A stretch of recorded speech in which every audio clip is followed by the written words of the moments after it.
कि महंगाई के दौर में पेट्रोलियम मसनूआत की कीमतों में कमी से दीगर अशिया पर भी फर्क पड़ेगा। शहरियों का मजीद क्या कहना था, बता रहे हैं मोइन जुबैर। जी मोइन। जी बिल्कुल, कि सत्ताए अवाम के लिए अच्छी खबर है कि वफाकी हुकूमत की तरफ से जो पेट्रोलियम मसनूआत की कीमतें हैं उसमें कमी का ऐलान कर दिया गया है। और जो फ्यूल प्राइस है वो तकरीबन पेट्रोल की जो प्राइस है वो तकरीबन 8 रुपये कम की गई है।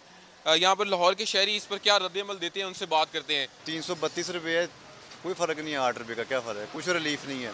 कुछ ना कुछ तो हमें रिलीफ मिला ना, महीना सेटिस्फाई हैं हम। ठीक है, और क्या मुतालबा करेंगे आप? कुछ भी नहीं, जब कबूल ही कोई नहीं होना तो फ़ायदा क्या करने का। जी जी बिल्कुल मुतमईन है इस चीज़ से। देखें, पाकिस्तान है, अपना मुल्क है, ऊपर नीचे होता रहते हैं हालात, लेकिन हम लोग हैं जिन्होंने सपोर्ट करना है। हम लोगों को इससे भी कम होगा ना, हमने फिर भी रोते रहना। तो इसमें बेहतर ये होता है कि हर चीज़ बेहतरी के लिए होती है। जैसे ही पेट्रोलियम मसनूआत की कीमतों में कमी का ऐलान हुआ, हमने देखा है कि लाहौर के जो मुख्तलिफ पेट्रोल पंप हैं वहाँ पर सेल भी बंद की गई है, लेकिन मजमूई तौर पर शहरी काफ़ी ज़्यादा आज खुश नज़र आ रहे हैं।